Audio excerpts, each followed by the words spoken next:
मध्य प्रदेश के खंडवा में जिला पंचायत के उपचुनाव के लिए मतदान संपन्न हुआ। जिला पंचायत के वार्ड नंबर 2 में सदस्य के उपचुनाव के लिए यह मतदान हुआ।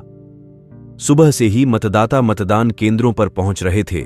जिला कलेक्टर अनूप कुमार सिंह ने बताया कि मतदाता सुबह मतदान करने के लिए केंद्रों तक पहुंच रहे थे। मतदान के लिए अलग अलग टीमें क्षेत्रों में लगातार प्रवास कर रही थीं। मतदान के बाद आगामी 30 जनवरी को मतगणना होगी। अभी जो हमारे 91 मतदान केंद्र हैं लगभग 30 गाँव में, उसमें शांतिपूर्ण मतदान चल रहा है और 3 बजे तक मतदान का समय रहेगा। अभी तकरीबन 2 घंटे पहले तक 28% के आसपास मतदान हो चुका था। इसकी मतगणना कब होनी चाहिए? इसकी मतगणना 30 तारीख को होगी। और हमने इसलिए मतदान दिया है कि हमारे गांव का विकास हो और अच्छा कुछ हो, इसलिए हमने मतदान किया है। उम्मीदवार से अपेक्षा है कि हमारे यहाँ रोड नहीं है तो मतलब रोड बन सके, और बच्चे भी हमारे यहाँ ऐसे ही स्कूल जाते हैं, मतलब कीचड़ हो जाता है बारिश में और परेशानी हमको भी आती है, तो कहीं से कहीं तक हमारे यहाँ रोड नहीं है, इसलिए हमने मतदान किया है। हमारा नाम पूजा है, हम सुंदरबेल में रहते हैं। हमने अगली बार वोट डाला था, अभी बड़े वोट, और अब हमारे चुनाव में नाम नहीं है वोटर लिस्ट में। आपको कैसे पता चला कि आपका नाम नहीं? अभी हमने लिस्ट में देखा। बड़गांववाली में क्षेत्र क्रमांक 2 में उपचुनाव हो रहा है जिला पंचायत सदस्य का। यहाँ पर ग्राम बड़गांववाली में 17 दिसंबर को विधायक चुनाव की वोटिंग हुई थी।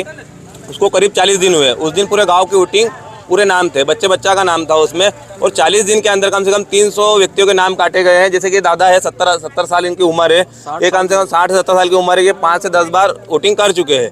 मैं खुद 5 बार वोटिंग कर चुका हूँ। ये काका के घर के पूरे नाम नहीं है यहाँ पर।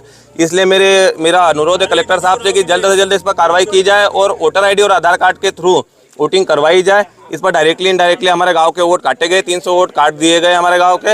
इस पे कौन जिम्मेदार है? सचिव जिम्मेदार है, कौन जिम्मेदार है? ग्राम पंचायत जिम्मेदार है। जो भी जिम्मेदार हो उसको तुरंत सस्पेंड किया जाए। अभी तो कहीं नहीं शिकायत करी है हमने। हम तो आप मीडिया के माध्यम से ही हम शिकायत करना चाहते हैं कि हमें जल्द से जल्द, जैसे चुनाव की वोटिंग 3 बजे तक होगी, तो हमको जल्द से जल्द निराकरण किया जाए और वोटर ID और आधार कार्ड पर वोटिंग करवाई जाए। यहाँ कम से कम 1900 साढ़े 1900 वोटिंग है यहाँ पर, उसमें 100-150 वोट बाहर है, और उसमें कम से कम जो गांव में उपस्थित है उनके 300 लोगों के नाम काट दिए गए जो जहाँ पर तैयार है। यहाँ पर कम से कम जो जितनी पब्लिक खड़ी हुई है इसमें से कम से कम 20 लोगों के नाम काट दिए गए। तो पूरे गांव में आम जनता बैठी हुई है, महिलाएं बैठी हुई है, जो कि उनका अधिकार है, मत का अधिकार है उनका। वो किसी को भी दे, निर्दलीय दे, भाजपा को दे, कांग्रेस को दे, हमारा ये कोई माध्यम नहीं है, लेकिन वोट अपना अधिकार है और वोट अधिकार मिलना चाहिए सब। अगर आज के दिन मतदान है तो यदि आज उनका नाम निर्वाचक नामावली में नहीं है तो उसको मतदान नहीं कराया जा सकता। अब उसको देखना पड़ेगा। अभी जो प्रिलिमिनरी मैंने SDM को बोला था जरा चेक करें, तो चूंकि मतदान की प्रक्रिया चल रही है तो अभी उस पर क्या कारण रहा है, उसका नाम सच था या नहीं, तो अभी चूंकि हमारी पहली प्राथमिकता है कि मतदान शांतिपूर्ण ढंग से हो जाए, और उसका आधार यही रहता है कि जो हमारी टीम गई उसके पास जो निर्वाचक नामावली रहती है, यदि उसमें उसका नाम है तो ही मतदान डाल सकता है।